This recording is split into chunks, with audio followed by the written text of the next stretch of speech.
श्री गणेशाय नमः। श्री सरस्वती नमः। ओम श्री परब्रह्मणे नमः। ओम श्री गुरुचरण कमलेभ्यो नमः। ओम श्री मातृपितृचरण कमलेभ्यो नमः। वर्णानामर्थ संघाना रसानां छन्दसामपि मंगलानां च कर्तारो वन्दे वाणी विनायकौ।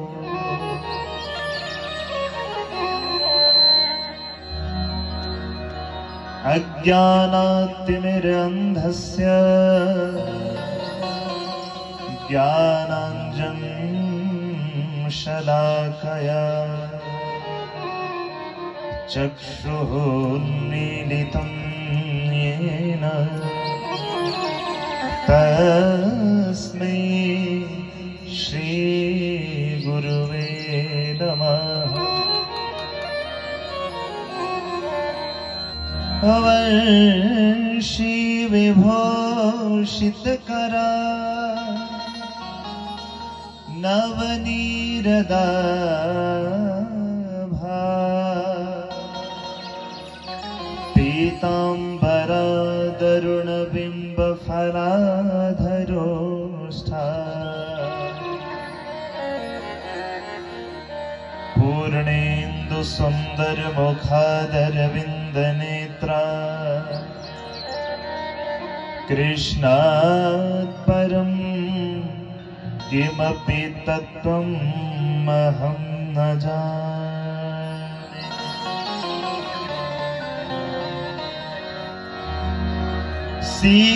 सीतानाथ समारम्भा रामानन्दार्य मध्यमा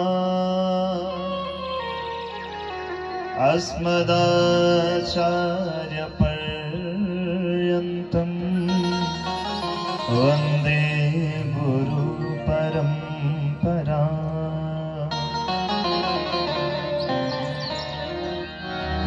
आकाशात् पतितं तोयं यथा गच्छति सागरे सर्वदेव नमस्कारं केशवं प्रतिगच्छति।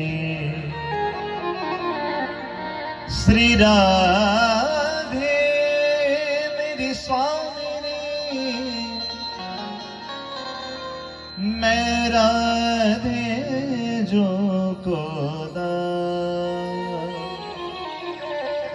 जन्म जन्म मोहि दीजिए प्यारी निज चरणन में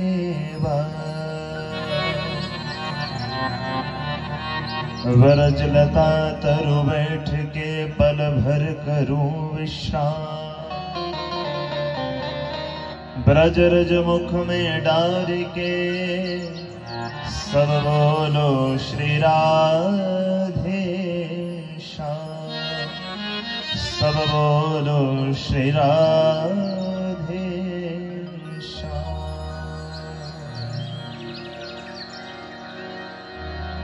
सिया राम में सब जग जानी करो प्रणाम जोरी जुग पानी। करो प्रणाम जोरी जुग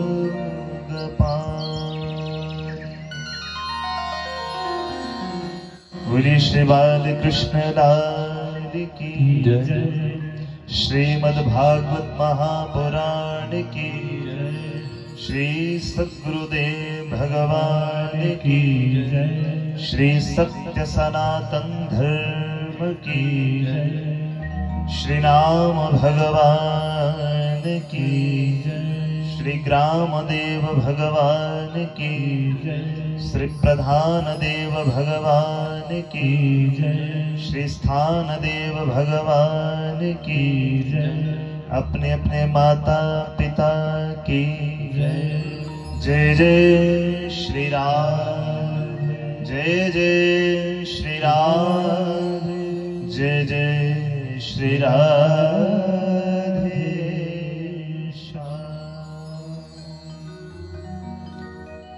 परम मंगलमय परात्पर अखिलेश्वर अकारण करुणा वरुणालय भक्त वांछा क्लप्तरू तडिद्युत विनिंदित पीतांबर वरधारी श्री बालकृष्ण लाल जी के चरणों में हम सबका दंडवत प्रणाम।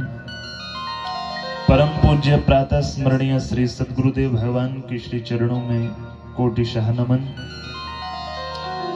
इस स्थान के सभी ग्राम देवता, प्रधान देवता, इष्ट देवता, कुल देवता सबके चरणों में दंडवत प्रणाम करते हुए भगवान की वांगमय प्रतिमूर्ति श्री भागवत जी के चरणों में साष्टांग दंडवत प्रणाम करते हुए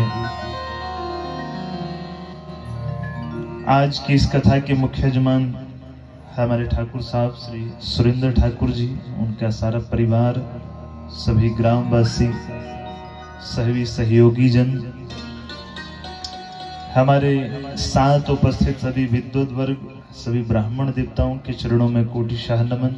सभी संगीतज्ञ बंधुओं के चरणों में कोटिशः नमन।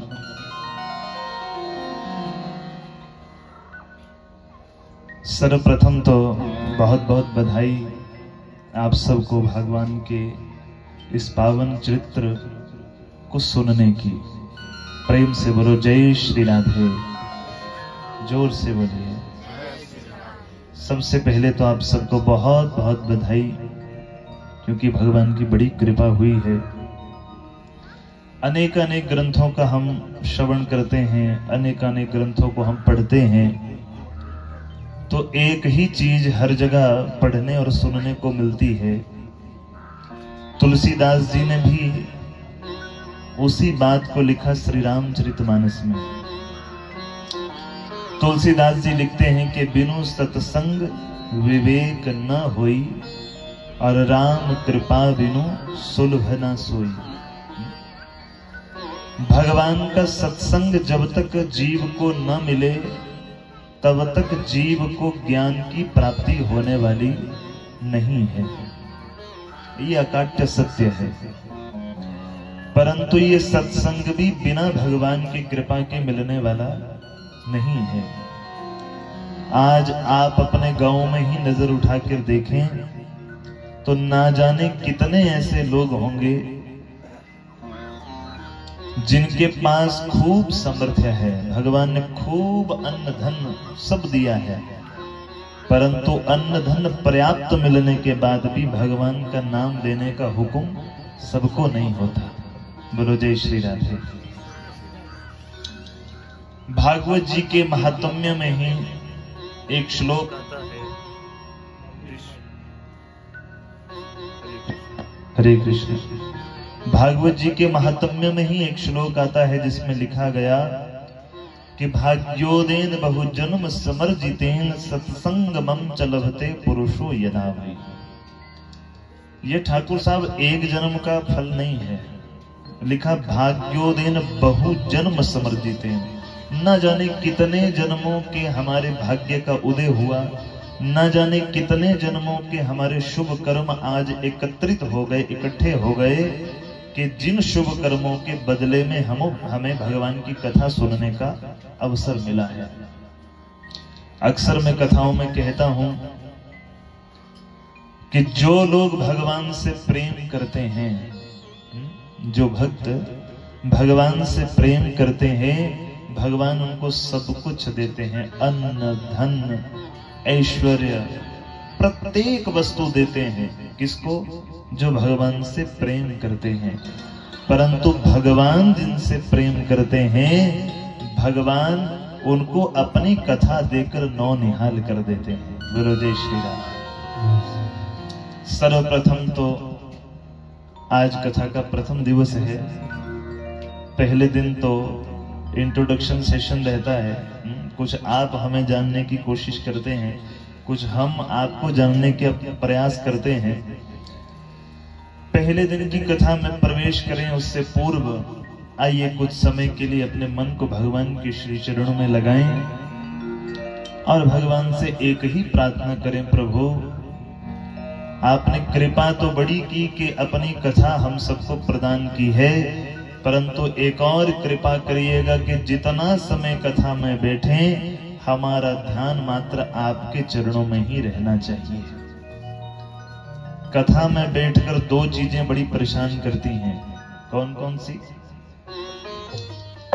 पहली निद्रा देवी बहुत परेशान करती है। जब कथा में बैठो तो आती ही आती है, भले कमरे में आपको नींद आए या ना आए, पर जब कथा पंडाल में बैठो तो नींद आएगी ही आएगी, 100% आएगी, उससे बचना। और दूसरा कौन सी चीज? ये जो हमारा मन है ना, इस मन को थोड़ा थोड़ा पकड़ के रखना है। कई बार बैठे हम कथा में होते हैं और मन हमारा कनाडा का सैर कर रहा होता है। बोलो जय श्री राम। जिस ग्रंथ को आधार मानकर हम 7 दिन भगवान के चरित्र को श्रवण करेंगे, उस ग्रंथ का नाम है श्रीमद् भागवत महापुराण। कहिए, श्रीमद् भागवत महापुराण। इस ग्रंथ में यूं तो भागवत जी को ग्रंथ कहना भी एक दोष ही है, क्योंकि ये ना तो कोई पोथी है ना तो कोई ग्रंथ है। जब आप कथा सुनेंगे तो ये समझ आएगा कि जब भगवान इस धरती से गए तो भगवान ने अपनी सारी शक्तियों को इकट्ठा करके एक जगह एकत्रित कर दिया और जहां अपनी सारी शक्तियों को डाल दिया उसी का नाम श्रीमद् भागवत महापुराण है। तो ये ना तो कोई पोथी है ना कोई ग्रंथ है, ये यूं मानिए कि साक्षात भगवान स्वयं आकर बैठे हैं। बोलो श्री बांके बिहारी लाल की।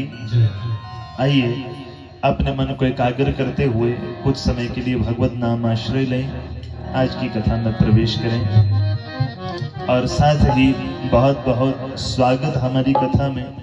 बहुत धन्यवादी हैं हम कुल पुरोहित जी के, जिन्होंने अपना आना इस कथा में सुनिश्चित किया है।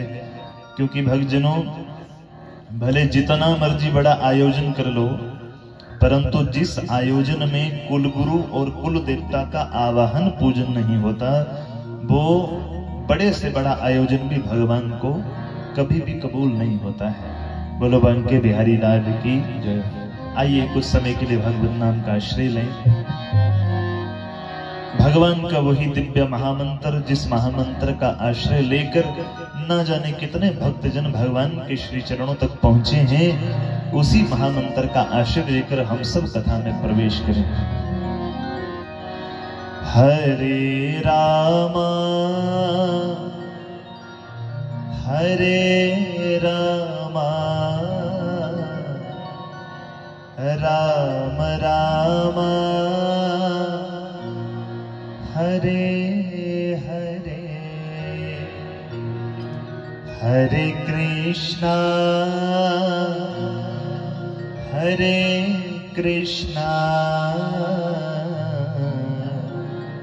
कृष्णा कृष्णा हरे हरे। अपनी जीवा से गाने का प्रयास करें, हाथों से ताली सेवा करते हुए। हरे रामा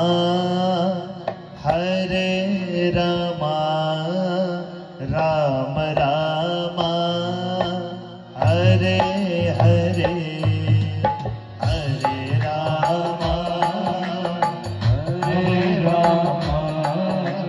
राम रामा हरे हरे, हरे कृष्णा कृष्णा कृष्णा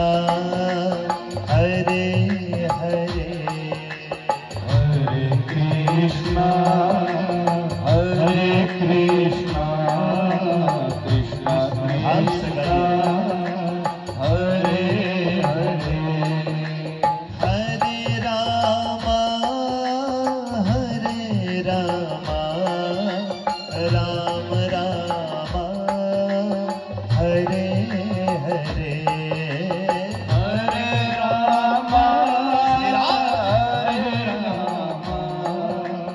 राम राम हरे हरे हरे कृष्णा कृष्णा कृष्णा हरे हरे हरे कृष्णा कृष्णा कृष्णा हरे हरे हरे रामा राम राम हरे हरे हरे रामा राम राम हरे हरे हरे कृष्णा कृष्ण कृष्ण हरे हरे हरे कृष्णा कृष्णा कृष्णा हरे बोलो हरे सांवरिया सरकार की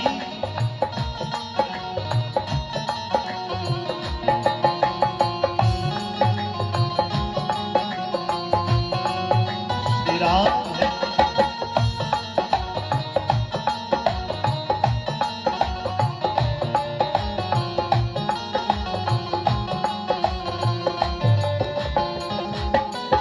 प्रभु से कहिए प्रभु।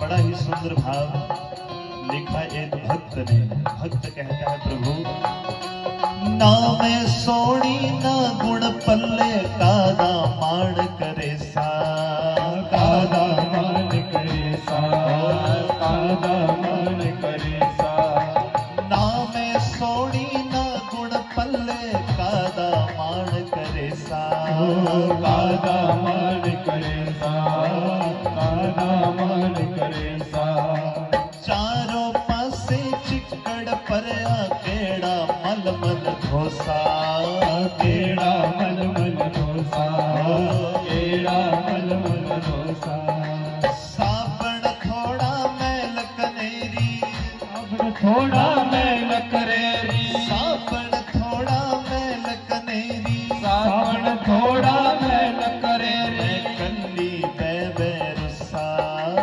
कल्ली बेबे रुसा कल्ली बेबे रुसा मैं कल्ली बेबे रुसा हरे रामा हरे रामा राम रामा हरे हरे हरे रामा श्री राम हरे रामा राम राम हरे हरे हरे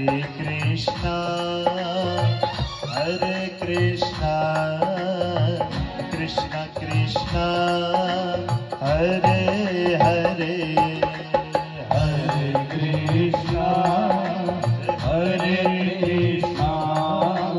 कृष्णा कृष्णा हरे हरे हरे रामा राम राम हरे हरे हरे रामा राम राम हरे हरे हरे कृष्णा कृष्ण कृष्ण हरे हरे हरे कृष्णा कृष्णा कृष्णा हरे हरे। जब ये महामंत्र हमारे हृदय के बीच में बैठ जाए, जब ये मन भगवान के श्री चरणों में जाकर लग जाए, तो फिर वो भक्त सारे जमाने को जाकर एक बात कहता है, गोविंद मेरो है, गोपाल मेरो है, गोविंद मेरो है, गोपाल मेरो है, गोविंद मेरो है, गोपाल मेरो है, गोविंद मेरो है, गोपाल मेरो है, मेरो बांके बिहारी नंदलाल मेरो है, मेरो बांके बिहारी नंदलाल मेरो है, श्री बांके बिहारी नंदलाल मेरो है, श्री बांके बिहारी नंदलाल मेरो है, गोविंद मेरो है, गोपाल मेरो है, गोविंद मेरो है, गोपाल मेरो है, गोविंद मेरो है, गोपाल मेरो है, गोविंद मेरो है, गोपाल मेरो है। ओ हरे राम राम राम हरे हरे, हरे कृष्ण कृष्ण कृष्ण हरे हरे, हरे राम राम राम हरे हरे, हरे कृष्ण कृष्ण कृष्ण हरे हरे, हरे राम राम हरे हरे, हरे कृष्ण कृष्ण कृष्ण हरे हरे, हरे राम राम राम हरे हरे, हरे कृष्ण कृष्ण कृष्ण हरे हरे, हरे राम राम हरे हरे, हरे कृष्ण कृष्ण कृष्ण हरे हरे, हरे राम राम हरे हरे, हरे कृष्ण कृष्ण हरे हरे, हरे राम राम राम हरे हरे, हरे राम राम राम हरे हरे, हरे कृष्णा कृष्ण कृष्ण हरे हरे, हरे कृष्णा कृष्ण कृष्ण हरे हरे, कृष्ण कृष्ण हरे हरे, कृष्ण कृष्ण हरे हरे, कृष्ण कृष्ण हरे हरे, कृष्ण कृष्ण हरे हरे, कृष्ण कृष्ण हरे हरे, कृष्ण कृष्ण हरे हरे, श्री राम कृष्ण कृष्ण जय श्री राम, कृष्ण कृष्ण हरे हरे, श्री कृष्ण राम हरे हरे, कृष्ण कृष्ण हरे हरे। बोलिए श्री बांके बिहारी लाल की जय श्रीमद्भागवत महापुराण की जय। आइए, जो मंत्र हमने गुनगुनाया है उसी मंत्र का नित्य जाप करते हुए भगवान की कथा में प्रवेश करें।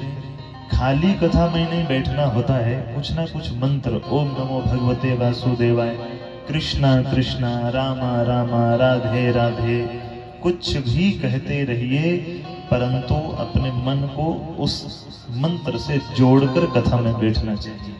बोलो श्री बांके बिहारी लाल की। आइए कथा में प्रवेश करें।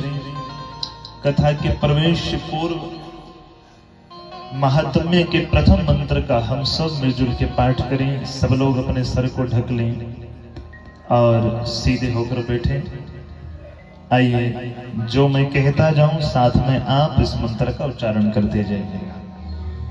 बोलिए श्री बांके बिहारी लाल की जय। आइए सब भागवत जी के प्रथम मंत्र का उच्चारण मिलजुल के करें। ओम सच्चिदानंद रूपाय सच्चिदानंद रूपाय विश्वोत्पत्त्यादि हेतवे विश्वोत्पत्त्यादि हेतवे तापत्रय विनाशाय तापत्रय विनाशाय श्री कृष्णाय वयं नुमः श्री कृष्णाय वयं नुमः ओम सच्चिदानंद रूपाय ओम सच्चिदानंद रूपाय विश्वोत्पत्त्यादि हेतवे विश्वोत्पत्त्यादि हेतवे तापत्रय विनाशाय तापत्रय विनाशाय श्री कृष्णाय वयं नुमः श्री कृष्णाय वयं नुमः सच्चिदानंद रूपाय सच्चिदानंद रूपाय विश्वोत्पत्त्यादि हेतवे विश्वोत्पत्त्यादि हेतवे तापत्रय विनाशाय तापत्रय विनाशाय श्री कृष्णाय वयं नुमः श्री कृष्णाय वयं नुमः। ये भागवत जी के महात्म्य का प्रथम मंत्र जिसका हमने पाठ किया। अब इसका अर्थ ध्यान से सुनिएगा। सबसे पहले मंत्र में, सबसे पहले श्लोक में कहा गया हम सब मिलकर, मैं अकेला नहीं, श्री कृष्णाय वयं नुमः, मैंने हम सब मिलजुल कर इकट्ठे होकर भगवान के श्री चरणों में, भगवान के पाद पद्मों में प्रणाम करते हैं। कहा कौन से वाले भगवान के चरणों में प्रणाम कर रहे हैं? तो कहा सच्चिदानंद रूपाय, ऐसे भगवान जो सत्य चित्त आनंद स्वरूप हैं। सच्चिदानंद का अर्थ क्या है? सबसे पहला शब्द है सत्य, 3 शब्दों से मिलकर बना सत्य चित्त आनंद। सत्य का अर्थ है जो सत्य है, अर्थात मात्र एक ही जो सत्य है, और उसके अलावा जो दिख रहा है वो सब कुछ क्या है? वो असत्य है, वो सब झूठ है। एक ही सत्य है, उस भगवान को, सत्य स्वरूप भगवान को हम प्रणाम करते हैं। दूसरे नंबर पर कहा चित्त स्वरूप भगवान को प्रणाम करते हैं। चित्त का अर्थ होता है चेतन स्वरूप, स्वयं जो प्रकाशित है। देखो हमें और आपको कोई कार्यक्रम करवाना हो तो लाइट की लड़ियां लगवानी पड़ती हैं, हेलोजेंस लगवानी पड़ती हैं, बड़े बड़े बल्ब यूज करने पड़ते हैं ताकि रात को जब भी कार्यक्रम हो तो अंधेरा ना दिखे। हम सब तो प्रकाश लेने के लिए पराश्रित हैं, दूसरे के ऊपर आश्रित हैं, परंतु जो स्वयं अपने प्रकाश है, जिसको किसी से प्रकाश लेने की आवश्यकता नहीं पड़ती, उन भगवान को चेतन स्वरूप कहते हैं। तीसरे नंबर पर कहा आनंद स्वरूप, जो भगवान आनंद हैं, जो भगवान मात्र एक आनंद हैं, बाकी संसार में कहीं और आनंद नहीं। हम संसारियों ने तो आनंद को इतना छोटा सा बना दिया है। बोलो बांके बिहारी लाल। किसी के यहाँ भोजन करने जाओ और वहां बढ़िया चकाचक भोजन बना हो तो भोजन खा के कहते हैं महाराज आनंद आ गया, क्या गजब की रसोई बनी थी, आनंद हो गया। हमने उस भोजन को आनंद बना दिया। और वो भोजन कितनी देर तक का आनंद है? कहो कितनी देर तक का आनंद है? जब तक जीवा पर है, जीवा से आगे गया तो उसका आनंद समाप्त। मीठा खाया कि खट्टा खाया कि नमकीन खाया, आगे जाके सब खत्म। आनंद कहां तक? जीवा तक। भागवत जी में तो यहां तक लिखा गया है कि ये प्रातः संस्कृतम चान्नम सायं तंच विनश्यति। सुबह जो भोजन बनाया जाता है ना, शाम तक तो वो हमारा बनाया भोजन भी बासी हो जाता है, और एक और दिन गुजर बीत जाए तो वो पूरे का पूरा भोजन खराब हो जाता है। भगवान कहते हैं जो तेरे द्वारा बनाया गया भोजन सुबह का बनाया शाम को खराब हो जाता है, उस भोजन से जो तू शरीर को पाल रहा है वो कितने दिन ताजा रहेगा भाई? एक दिन तो ये शरीर भी तेरा खराब हो जाएगा। बोलो बांके बिहारी लाल। कहा सत्य चित आनंद स्वरूप जो भगवान है उनको हम प्रणाम करते हैं। अरे आनंद तो मात्र भगवान है, कहीं और आनंद नहीं। इसलिए हम चतुर्थ दिवस की कथा में क्या कहते हैं? नंद के, कहो, नंद के आनंद भयो जय कन्हैया लाल। कोई ये तो नहीं कहता कि नंद के लाला भयो, कि नंद के लल्ला भयो, नहीं, नंद के आनंद भयो। कहने का तात्पर्य है कि आनंद तो स्वयं मेरे बांके बिहारी हैं और कोई आनंद नहीं है। बोलो श्री बांके बिहारी राम। कहा कि सच्चिदानंद भगवान को हम प्रणाम करते हैं।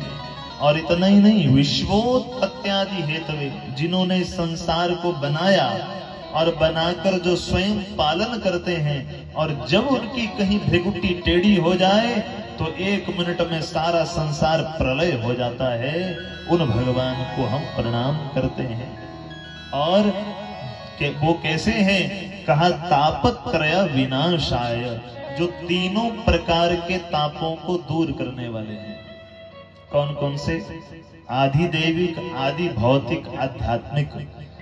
3 प्रकार से ही जीव दुखी होता है। ध्यान से सुनिए, उससे अलावा कहीं और से दुखी नहीं होता, मात्र 3 कारणों से ही दुखी होता है। आदि दैविक, आदि भौतिक, आध्यात्मिक। आदि भौतिक का अर्थ है संसारिक किसी वस्तु के लिए हम दुखी हैं तो वो आदि भौतिक ताप है। आदि दैविक मैंने किसी देवी देवता के प्रकोप से हम दुखी हैं तो वो आदि दैविक ताप है। और तीसरा है आध्यात्मिक ताप। आध्यात्मिक ताप की तो बड़ी लंबी सारी व्याख्या है, परंतु इतना समझ लीजिए, आध्यात्मिक ताप का अर्थ है कि शरीर को तो रोज भोजन दिया जा रहा है, परंतु आत्मा का भोजन जो है वो आत्मा तक नहीं पहुंच रहा है, यही आध्यात्मिक ताप है।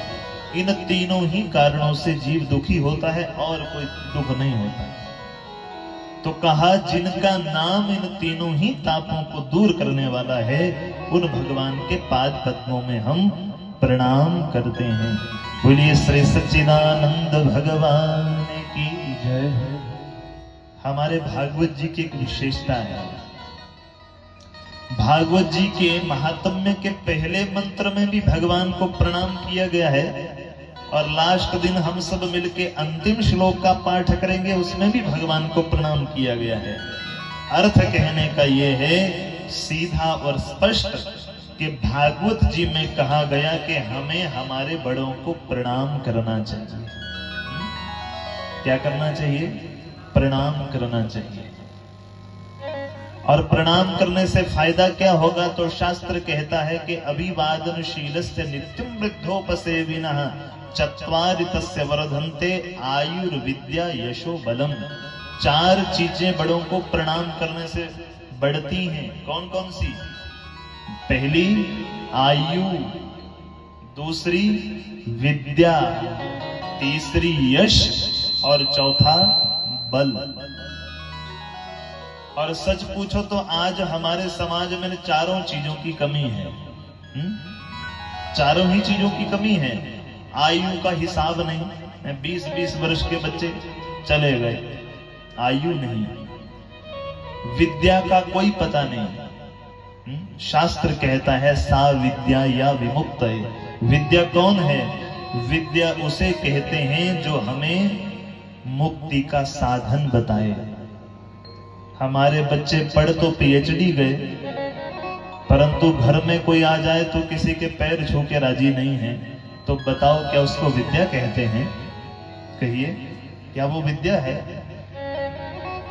हमारे बच्चों ने खूब डिग्रियां इकट्ठी करनी पड़ के, परंतु किसी से बात करने का सलीका नहीं आता, तो क्या ये विद्या है? हमारे बच्चों ने खूब बढ़िया कॉन्वेंट स्कूल में, बढ़िया महंगे वाले स्कूल में पढ़ाई की, परंतु भगवान के नाम का आज तक ज्ञान नहीं हुआ, तो क्या ये विद्या है? इसे विद्या नहीं कहते। विद्या वो है जो जीव को मुक्ति का साधन बताए। ये विद्या कहां से प्राप्त होती है? बड़ों को प्रणाम करके। यश कैसे बढ़ता है? बड़ों को प्रणाम करके। और बल की तो बात ही छोड़ दो। आजकल के बच्चे इतने बलशाली हैं, कहीं एक सीमेंट की बोरी को हाथ लगाने को बोल दो तो सिर से पैर तक की सारी नसों को बिन रोके कितनी है, फिर भी नहीं उठा पाएंगे हैं? इतने बलशाली हैं। ये सारी चीजें क्यों समाप्त हो गई? क्योंकि हमने बड़ों को प्रणाम करना छोड़ दिया। हमने अपने माता पिता गुरुजनों ब्राह्मण संतों को प्रणाम करना छोड़ दिया। इसलिए पहली शिक्षा मिल रही है आज पहले ही मंत्र से कि जब भी बड़ों को प्रणाम करने का अवसर मिले तो करिए, उसमें कोई परहेज नहीं करिए। जहां प्रणाम करने का अवसर मिल रहा है, और प्रणाम कैसे किया जाता है? प्रणाम करने के भी बड़े सारे तरीके हैं। एक प्रणाम होता है दंडवत प्रणाम। जब भी सामने किसी को प्रणाम कर रहे हो तो डंडे की तरह बिल्कुल सीधे लेटकर उसको कहते हैं दंडवत प्रणाम। एक होता है साष्टांग प्रणाम। प्रणाम करती बार कम से कम हमारे 8 अंग धरती को स्पर्श करें, उसको कहते हैं साष्टांग प्रणाम। और ये भी ना करवाओ वो भी ना कर पाओ तो दोनों हाथ जोड़ के थोड़े से झुक जाओ, उसको भी प्रणाम की संज्ञा दी जा सकती है। परंतु आजकल तो न जाने कौन कौन से प्रणाम हैं शुरू हो गए हैं। कभी होती थी चरण वंदना, आजकल होती है घुटना वंदना। खड़े खड़े घुटनों तक भी हाथ पहुंच जाए तो बड़ी बात। कहे महाराज बड़ी दिक्कत हो गई है, डिस्क प्रॉब्लम, प्रणाम नहीं कर सकते। कहीं पंडित जी को प्रणाम करने की बारी आ जाए तो महाराज वह पीठ में बड़ा दर्द है, प्रणाम नहीं हो सकता। अरे भाई, उनको कौन ये सिखाए कि आयुर्विद्या यशो बलम चारों तो प्रणाम करने से बढ़ेंगी, प्रणाम ही नहीं करोगे तो कैसे बढ़ेगा? बोलो बांके बिहारी लाल की जय। ये भागवत जी के महात्म्य का प्रथम मंत्र। भागवत जी का महात्म्य श्री पद्म पुराण से लिया गया है। भागवत जी ने अपनी महिमा स्वयं नहीं गाई। पद्म पुराण में जो महिमा भागवत जी की गाई है, उसी अध्यात्म को भागवत जी में जोड़ा गया है। कहने का भी प्राय ये है, बड़ा जीवन में वो नहीं होता जो अपनी प्रशंसा स्वयं करे।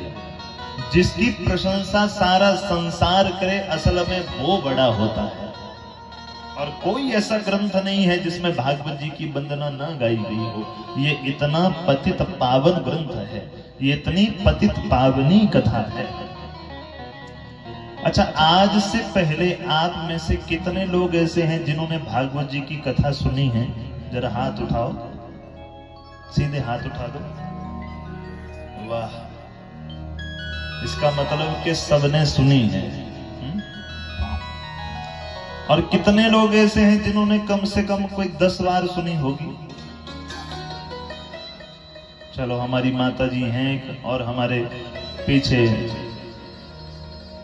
पिताजी ने भी 10 से ज्यादा बार सुनी होगी। अच्छी बात है, बहुत प्रसन्नता हुई। देखो, मैं इसलिए पूछ रहा था ठाकुर साहब, अगर आपने पहले सुनी है तो कल से हमें तैयारी करके आना पड़ेगा। ना सुनी हो तो भले जो मर्जी सुना के चले जाओ। अगर किसी ने पहले ना सुनी हो तो यहाँ बैठ के जो मर्जी सुना के चले तो सब कहेंगे बहुत बढ़िया, बहुत सब ठीक। अब जिसने पहले सुनी है भाई, उसके पास तो गलती पकड़ी जाती है। नहीं नहीं पंडित जी, आपने तो गलत बोल दिया, ऐसा तो हमने कहीं है पहले और सुना था। आपने पहले सुना है तो आप सब बधाई के पात्र हैं। अब सबने कथा सुनी ही है तो सबसे प्रश्न उत्तर करने में और आनंद आएगा। जब सबने कथा सुनी ही है तो यदि आपसे कोई प्रश्न किया जाए तो तुरंत उत्तर दे दिया करना 7 दिनों में। अच्छा, मुझे बताइए, सबसे पहले भागवत जी की कथा किसने और किसको सुनाई थी? कहो, किसने? किसने? वेद व्यास जी ने। किसको सुनाई थी? चलो माता जी के लिए तालियां बजा दो, इतना ही बड़ा है, कम से कम एक तो बोले हैं। और कोई हाथ तो सबने खड़ा किया था महाराज, हम सबने कथा सुनी है। अब बताइए कि सबसे पहले कथा किसने किसको सुनाई थी? चलो माता जी ने कहा वेद व्यास जी, ये इनको अभी हम साइड में रख देते हैं वेद व्यास जी को। और कोई किसने? शुकदेव जी ने। अच्छा, और कोई? चल ठीक है। देखिए अगर आपको कथा आती है तो ना आज रात को कमरे में अकेले बैठकर थोड़ी देर आंखें बंद करके बैठना, और जो पिछली सुनी है ना उसको सबको रिमाइंड करना कि हमने पिछली वाली कथा में क्या क्या सुना था, क्योंकि कल से जो पूछा जाए उसका तुरंत उत्तर देना है। बोलो बांके बिहारी लाल की जय। तो आपके ज्ञान के लिए बता दूं, सबसे पहले ये कथा ना तो वेद व्यास जी ने ना तो श्री शुकदेव जी ने, सबसे पहले भागवत जी की कथा स्वयं भगवान श्री नारायण जी ने ब्रह्मा जी को सुनाई थी। बोलो बांके बिहारी जय। किसने? स्वयं भगवान नारायण जी ने किसको सुनाई थी? ब्रह्मा जी को। अब जो कहा जाए उसको ध्यान से सुनना, हो सकता है कल पिछले वाले दिन का टेस्ट हो जाए। सबसे पहले कथा नारायण भगवान ने स्वयं ब्रह्मा जी को सुनाई। अच्छा, और विशेषता थी, जब नारायण भगवान ने ब्रह्मा जी को कथा सुनाई तो भागवत जी के कितने श्लोक थे? मात्र 4। कितने श्लोक थे? 4 ही श्लोक नारायण भगवान ने ब्रह्मा जी को सुनाए थे, और वही 4 श्लोक ब्रह्मा जी ने अपने पुत्र नारद जी को सुनाए। फिर वही 4 श्लोक नारद जी ने श्री वेद व्यास जी को सुनाए, और वेद व्यास जी जब उन 4 ही श्लोकों का वर्णन करने लगे, मैंने उनका विस्तार करने लगे, तो वो 4 श्लोक कितने बन गए? कितने श्लोक हैं भागवत जी के? जोर से कहिए, कितने हैं? 18,000। कितने हैं? भागवत जी के 18,000 मंत्र हैं। 4 से कितने बन गए? 18,000। और वही 18,000 मंत्र वेद व्यास जी से श्री शुकदेव जी ने ग्रहण किए, और वही 18,000 मंत्र श्री शुकदेव जी ने किसको सुनाए थे? राजा परीक्षित को सुनाए थे। सबसे पहले तो चर्चा करें उन 4 श्लोकों की जो भगवान ने ब्रह्मा जी को सुनाए थे। पहला श्लोक, अहमेवास्मेवाग्रे नान्यद्यत् सत्त सत्परम पश्चादहं यदेतच्च यो वशिष्ये सोऽस्म्यहम्। इन 4 श्लोकों को चतुश्लोकी भागवत भी कहा जाता है। ये जो 4 मंत्र थे ना, बड़े दिव्य मंत्र थे। अच्छा, संस्कृत में तो भले आपको याद हो पाए ना हो पाए, पर हिंदी में मेरा विश्वास है आप सबको याद हो जाएंगे। याद करना चाहते हो? हाँ जी कि ना जी? हाँ, बोल दिए करना कुछ ना कुछ। बार बार मेरे कहने का अभिप्राय एक होता है। पहली बात ये कि जहां आपने मेरे को बिठाया है 7 दिनों के लिए, इसको व्यासासन कहते हैं। क्या कहते हैं? और व्यासासन सच का आसन होता है। यहां बैठकर सच बोला जाता है, और सच बोलने के लिए ही 7 दिन किसी वक्ता को बुलाया जाता है। मैं उन वक्ताओं में से नहीं हूं जो 7 दिन यहां बैठकर अपने यजमान को बढ़िया बड़ी चिकनी चुपड़ी बातें सुनाता रहे। हाँ, मेरे यजमान जी तो वही चकाचक बहुत बढ़िया है ना। ऐसा करके मैं उनको अधोगति में नहीं भेजना चाहता हूं। 7 दिन यहां बैठकर मैं जो कहूंगा सच कहूंगा। किसी को बुरा लगे तो 7वें दिन हाथ जोड़ के माफी मांग लूंगा, पर 7 दिन जो कहूंगा सच की बात कहूंगा। बार बार मेरे पूछने का अभिप्राय यह है बंधुओं कि रोज हम कहीं जाते हैं, हम कहते हैं बोलो सत्य सनातन धर्म की, कहते हैं ना, तो हमारे हाथ उठाकर जय नहीं होगी। हमारे जय बोलने से मेरे सनातन धर्म की जय नहीं होगी। कब होगी? हमारे सनातन धर्म की जय तब होगी जब प्रत्येक सनातनी को मेरे भारतीय, मेरे सनातनी ग्रंथों का ज्ञान हो, तब सनातन धर्म की जय होगी। बोलो सत्य सनातन धर्म की जय जय। हमें और आपको भागवत जी का चतुश्लोकी मंत्र नहीं आते और बने हैं हम बहुत बड़े सनातनी। अरे धिक्कार है हम सनातनियों को। एक जगह मैं राम कथा कह रहा था और राम कथा कहते कहते जब भगवान श्री राम के अवतार की कथा चल रही थी तो जितनी ऑडियंस बैठी थी, कम से कम 4-5 हजार भक्तजन कथा सुनने बैठे थे। और मैंने प्रश्न किया कि बताओ हमारे प्रभु श्री राम कौन से महीने में अवतार लेकर आए थे? और सच कहूं तो 5000 में से एक नहीं बोला, किसी को नहीं बोला। मैंने सोचा चलो महीना तो बहुत बड़ी बात है, हो सकता महीना ना भी याद हो, आजकल अंग्रेजी महीने याद हैं, देसी ना याद हो। तो ये कह दो, ये बता दो कि राम जी कौन सी तिथि को अवतार लेकर आए थे? कोई नहीं बोला। मैंने पूछा राम जी कौन से दिन अवतार लेकर आए थे? कोई नहीं बोला। फिर बाद में वो नहीं बोले, बाद में फिर मैं बोला। मैंने कहा धिक्कार है तुम सब, धिक्कार है तुम जैसे सनातनियों को। रोज कह रहे हो सनातन धर्म की जय, रोज बड़े बड़े तिलक लगा के हैं, शिखा रख के घूम रहे हो। ये नहीं पता कि हमारे श्री राम जी कौन सी तिथि को आए थे? बाद में मैंने पूछा रामनवमी के कितने भंडारे खाए हैं? रामनवमी के कितने भंडारे तुम लोगों ने खाए हैं? तो सबने हाथ खड़ा किया, महाराज हमने भी खाया है, हमने भी खाया है। मूर्खो, जिस रामनवमी का भंडारा खाते हो ना, उसी रामनवमी को प्रभु श्री राम अवतार लेकर आए थे। बोलो भाग के बिहारी लाल।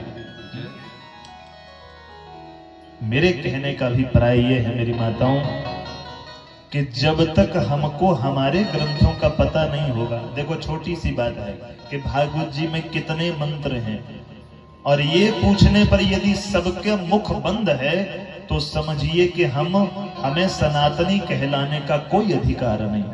हम इतना पता नहीं। अरे हम कृष्ण भक्त बनकर घूम रहे हैं और ये पता नहीं कि भागवत जी में कितने मंत्र हैं। आज से याद रखिए कितने मंत्र हैं भागवत जी के? 18,000। और जब भगवान ने ब्रह्मा जी को दिए तो कितने थे? 4। अब आप जैसे किसी भक्त ने पूछा कि महाराज जब 4 मंत्र भगवान ने ब्रह्मा जी को दिए, वही ब्रह्मा जी ने नारद जी को दिए, वही नारद जी ने वेद व्यास जी को दिए, तो ऐसी क्या आन पड़ी कि 4 के 18,000 बना दिए गए? जब 4 से काम चल रहा था तो 18,000 बनाने की जरूरत क्या पड़ गई? इसका निराकरण संत जन कहते हैं, जब भगवान ने 4 मंत्र दिए थे ना ब्रह्मा जी को, तब मेरी और आपकी 4 ही समस्याएं हुआ करती थी। कौन कौन सी? धर्म, अर्थ, काम और मोक्ष। जब भगवान ने 4 मंत्र दिए तो समस्याएं भी 4 ही थी, धर्म, अर्थ, काम और मोक्ष। परंतु जब लिखने लगे वेद व्यास जी, तो वेद व्यास जी ने सोचा कि कलयुग के लोगों की तो 18,000 समस्याएं होंगी। कोई तन दुखी, कोई मन दुखी, कोई धन बिन रहे तो उदास। अब जितने मुंह उतनी समस्याएं। और कलयुग में तो ना समस्या के भी लोग दुखी होते हैं। अपने को समस्या कोई नहीं, परंतु दूसरे के यदि 4 मंजिल मकान बन गया तो रातों को नींद नहीं आती। अब जितनी समस्याएं उतने ही विस्तार करते गए। 4 मंत्रों का कितने बन गए? 18,000। परंतु जो 4 हैं उनको ध्यान से सुनिएगा, याद करिएगा, और कल कथा से पहले 4 मंत्रों का टेस्ट लिया जाएगा। ठीक है? बोलो बांके बिहारी लाल। पहले मंत्र में भगवान ने ब्रह्मा जी को कहा, ए ब्रह्मा जी मेरे साथ कहिए, मैं, बोलो मैं था, मैं हूं, मैं रहूंगा। कौन कह रहा है? भगवान। भगवान ने ब्रह्मा जी को पहला मंत्र दिया। ब्रह्मा जी, जब ये सृष्टि न बनी थी तब कौन था? मैं था। अहमेवासमेवाग्रे, मैं था। और जब सृष्टि बन गई तो उसका पालन कौन करता है? मैं करता हूं। और जब ये सृष्टि का प्रलय हो जाता है तो कौन रहता है? बोले मैं रहता हूं। ये पहला मंत्र याद हो जाएगा। मैं था, मैं हूं और मैं सदा रहूंगा। दूसरे मंत्र में भगवान ब्रह्मा जी को कहते हैं, कहिए जो कुछ दिख रहा है, जो कुछ दिख रहा है वो सब मेरी माया है। भगवान ने दूसरा मंत्र दिया, ब्रह्मा जी आपको खुली आंखों से जो दिख रहा है वो सब क्या है? वो सब मेरी माया है। कैसी माया? जिस प्रकार से कभी आपको रात के अंधेरे में एक रस्सी पड़ी हो और आप दूर से देखें तो क्या लगता है? सांप लगता है। परंतु जब पास जाकर देखो या उस पे टॉर्च मारो तो जब रोशनी पड़ती है तो पता चलता है ये सांप नहीं, अरे ये तो रस्सी है। हम तो ऐसे ही डर रहे थे। ठीक उसी प्रकार ये जितना संसार भगवान ने बनाया ये दिखता तो सत्य है सांप की भांति, परंतु ये सत्य नहीं है, ये सब असत्य है। यहाँ कुछ भी सच नहीं है। यहाँ कोई भी चीज परमानेंट नहीं है। अगर पति पत्नी का जोड़ा बना है तो कितने दिन का है कोई नहीं जानता, कोई परमानेंट नहीं। माता का पुत्र के साथ, पिता का अपने पुत्र के साथ कब तक कितना रिश्ता है कोई परमानेंट नहीं, कोई नहीं जानता। कहने का अभिप्राय ये है, दूसरे मंत्र में भगवान ने कहा ब्रह्मा जी जो कुछ दिख रहा है ना वो सब मेरी माया है। तीसरे मंत्र में भगवान ने कहा ब्रह्मा जी इस संसार में जो कुछ तुम्हें दिख रहा है ना उस सब कण कण के बीच में मुझे जान। संसार में जो दिख रहा है उस प्रत्येक कण कण में मेरा वास है। या यूं कह सकते हैं कि संसार में जितनी मूर्तियां हैं वो सब मेरा ही स्वरूप हैं। बोलो बांके बिहारी राम। हम लोग ना बहुत बढ़िया मंदिर बनाते हैं और बहुत खर्चा करके बढ़िया वाला मंदिर बनाते हैं, और उस मंदिर के बीच में जब मूर्ति रखने की बारी आती है तो कहाँ जाते हैं? राजस्थान, जयपुर में महाराज बहुत अच्छी मूर्तियां मिलती हैं। फिर वहां खूब खर्चा करके सबसे अच्छी वाली मूर्ति लाते हैं। वो मूर्ति लाकर मंदिर में स्थापित कर देते हैं। अब मंदिर में रखी गई मूर्ति से हमें इतनी श्रद्धा पैदा हो जाती है कि हम रोज उस मूर्ति का पूजन करते हैं, पर गलती एक जगह हो जाती है। उस मूर्ति का पूजन करते करते यदि भगवान की बनाई इन मूर्तियों से कहीं बैर भाव मन में है तो उस मूर्ति की गई हुई पूजा हमें कोई फल देने वाली नहीं है। अरे उस मूर्ति को तो मैंने और आपने बनाया है, पर ये जो मूर्तियां यहाँ बैठी हैं इसको किसने बनाया? स्वयं मेरे नारायण ने बनाया। एक मूर्तिकार 4 मूर्तियां एक जैसी बना सकता है, पर उस भगवान ने जितनी मूर्तियां बनाई किसी का चेहरा दूसरे से मैच नहीं करता। सबके आधार कार्ड पे अलग अलग चेहरा है, सबकी पहचान अपनी अपनी है। नाम भले एक हो सकते हैं पर चेहरा, हमारे फिंगरप्रिंट्स देखो कितनी बारीकी से हमें बनाया होगा बनाने वाले। भगवान ने तीसरे मंत्र में कहा जितनी मूर्तियां हैं उन सबको मेरा ही अंश मान। और चौथा मंत्र तो बड़ा गजब का है, मेरे साथ कहिए राम नाम सत्य है। हरि का नाम सत्य। चौथे मंत्र में भगवान ने कहा ब्रह्मा जी मात्र मेरा नाम ही जीव को भव का पार करने वाला है, उसके अलावा कोई जीव का सहारा नहीं। बोलो बांके बिहारी लाल।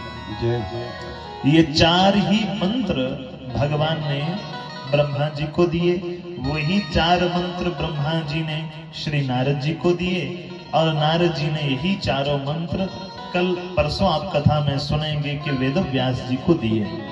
और वेद व्यास जी ने इन्हीं चार मंत्रों का विस्तार किया, करते करते कितने बन गए?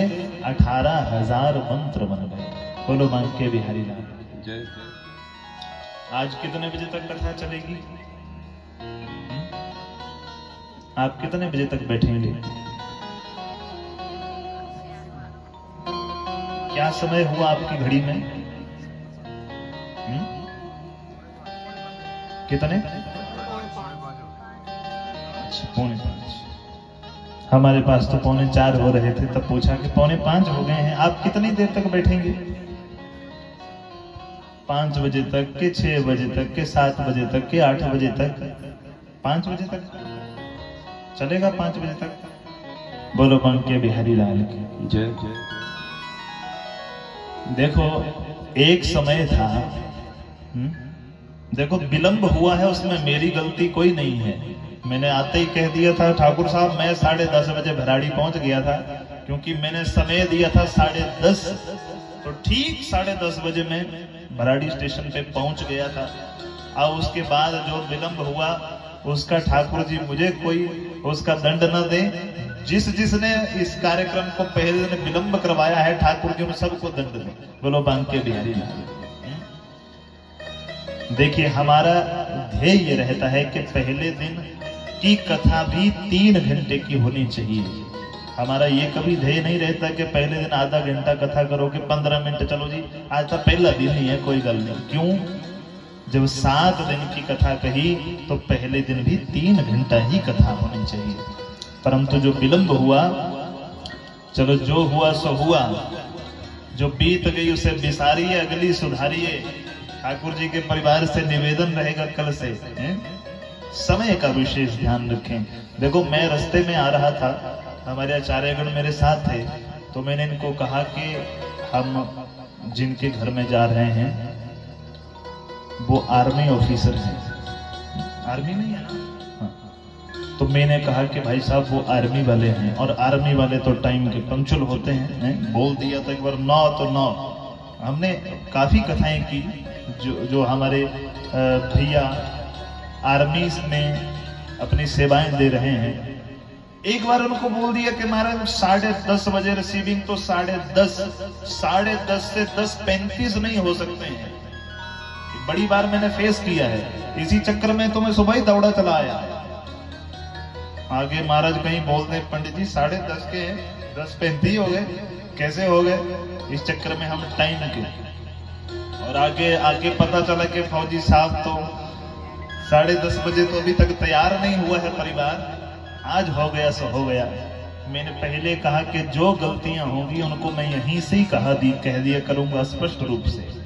आपको बुरा लगे तो अंतिम दिन में खूब हाथ जोड़ के माफी मांग लूंगा, परंतु जो कमी है उसको दूर करते जाना है। कल से समय का विशेष ध्यान। सुबह पूजन का कितने बजे का समय रखा है पंडित जी ने? पंडित जी कहाँ है? व्यस्त है। चलो जितने पंडित जी से आपने पूछना है कि पंडित जी सुबह पूजा का क्या समय है, और जितने बजे पंडित जी एक बार कह देंगे कि महाराज ये यजमान जी पूजा का समय है, उसमें किंतु परंतु नहीं होनी चाहिए। चलो सौभाग्य से पंडित जी आ गए हैं। पंडित जी सुबह पूजन का क्या समय रहेगा? 8 से 10 बजे। कितना? 8 से 10। अब ये विशेष ध्यान रखिए, 8 बजे पंडित जी को यजमान हाथ पकड़ के ना लाना पड़े कि चलो महाराज जी बैठ जाओ, चलो समय हो गया। हालांकि यजमान पंडित जी को लाए कि पंडित जी चलो मैंने पूजा की तैयारी कर दी है और पूजा का समय आप चलिए पूजा करवाइए। 8 का मतलब 8। कथा का समय रखा है हमने 12 बजे से 3 बजे तक। तो कथा का समय 12 से 3 है, तो आप कितने बजे आएंगे? कहो। जब 12 बजे से 3 बजे कथा का समय है, तो आप कितने बजे यहां बैठ जाया करेंगे? बोलो। 12:30? अच्छा 11:30, मैं क्योंकि 12:30, 11:30 बजे। 12 बजे अगर कथा का समय है तो 11:30 बजे आप बिल्कुल तैयार होके, अब कल से फौजी साहब बिल्कुल वहां आर्मी वाला रूल चलना चाहिए, भले कोई मर्जी हो, है ना।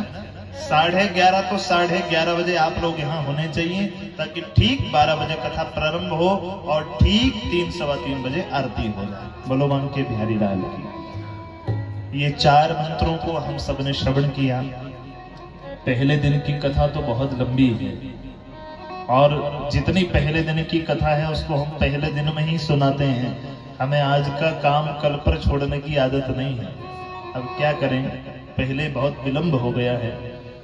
मुझे लगता है 3:30 बजे तो कथा ही शुरू हो पाई है। आज हुआ सो हुआ, परंतु कल से समय का विशेष ध्यान रखिएगा। इन 4 मंत्रों को हमने श्रवण किया, इसे मनन करिएगा। जो कथा यहाँ से सुन के जाएं उसको घर में जाकर मनन जरूर करना चाहिए। ऐसा नहीं कि यहाँ कथा सुनी और यहीं पंडाल में ही छोड़ गए, तेरा तेरे अर्पण क्या लागे मेरा। प्रभु तेरी कथा तेरे को अर्पण हमें नहीं चाहिए। यहाँ जो सुन के जाएं उसको घर में बैठकर मनन किया जाए। और मेरा एक विश्वास रहता है, 18,000 मंत्रों को हम ना याद कर पाए, पूरी कथा को ना याद रख पाए, परंतु 7 दिनों में यदि हमने 7 चीजों को भी ग्रहण कर लिया, 7 दिनों में मात्र 7 चीजों को भी हम अपने संग ले गए, हमने 7 चीजों का बदलाव भी यदि हमने अपने जीवन में कर दिया, तो विश्वास मानिए कथा सुनना सार्थक हो गया।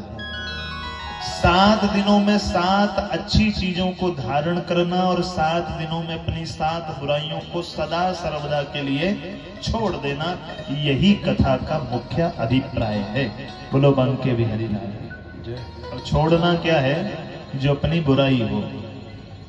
कोई माता जी मिली, बोले पंडित जी हम ना हरिद्वार गए थे, वहां बैंगन छोड़कर आए हैं, आज के बाद बैंगन नहीं खाएंगे। महाराज जी हम गए थे सरयू के किनारे, वहां कद्दू छोड़ दिया, अब जो पसंद नहीं था उसे छोड़ दिया। माता जी कद्दू खाती नहीं थी, तो वहां सरयू किनारे जाके कह दिया लो आज के बाद हम कद्दू नहीं खाएंगे। छोड़ना वो है जो अपने अंदर की बुराई हो। ये खाने की वस्तुओं को छोड़ के गुजारा नहीं चलेगा।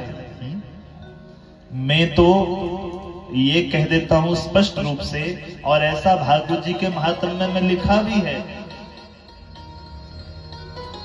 कि 7 दिन यदि आप व्रत रख पाए, बड़ी अच्छी बात है। 7 दिन यदि आप एक समय भोजन करके कथा को सुने तो बहुत अच्छी बात है, परंतु यदि एक समय भोजन करके आपकी कथा सुनने में किसी प्रकार का विघ्न हो रहा है, तो मेरी तरफ से सुबह 5 आलूओं के परांठे खा के आओ, कोई दिक्कत नहीं। जितना मर्जी भरपेट खा के आओ, कोई समस्या नहीं। परंतु समस्या एक ही है, खाना उतना कि यहाँ बैठकर आकर नींद ना लगे। बोलो बांके बिहारी। ऐसा भागवत जी में लिखा है। भागवत जी में एक श्लोक आता है भागवत जी के महात्म्य में, जहां पर स्पष्ट रूप से लिखा है, भोजनम तु वरम मन्ये कथा श्रवण कारकम। कहा कि यदि कथा सुनने में विघ्न पैदा हो रहा है आपके व्रत करने से, तो आप 3 टाइम भोजन कर सकते हैं, कोई दिक्कत नहीं। अब 7 दिन ब्राह्मणों को भी आलू और यजमान को भी आलू, तो आलू से कैसे काम चलेगा है? बोलो बांके बिहारी लाल की। हर जगह हम कहते हैं कि भाई आलू खा खा के ना हमारे ब्राह्मण आलू बनते जा रहे हैं, जहां जाओ आलू।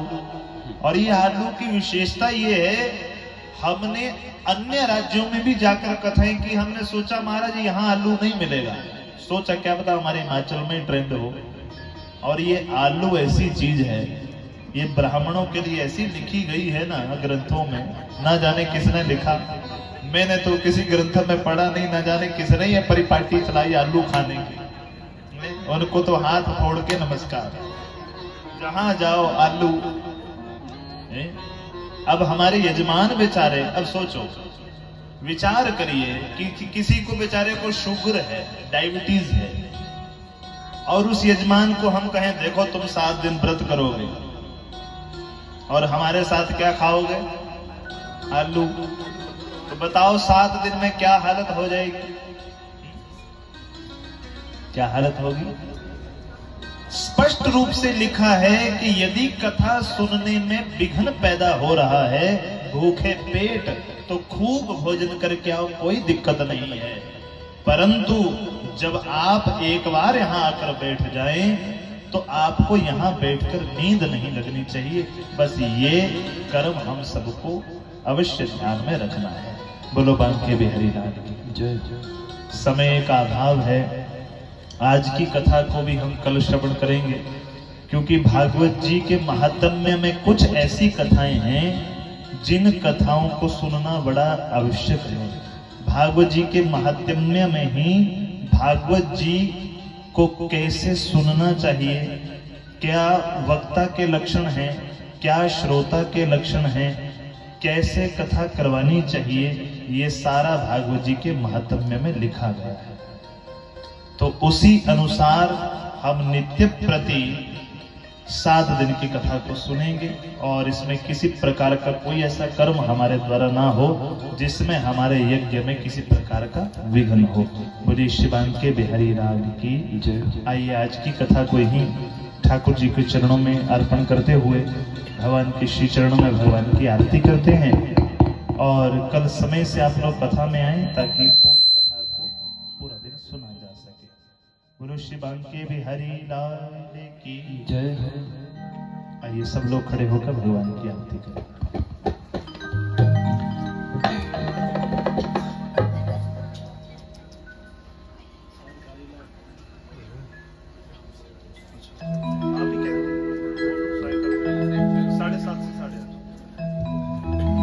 जय श्री राधे। ओम हरे ओम चंद्रमा मनसो जात चक्षुः सूर्यो अजायत श्रोत्राद्वायुषप्राणश्च मुखादग्निरजायत। हरे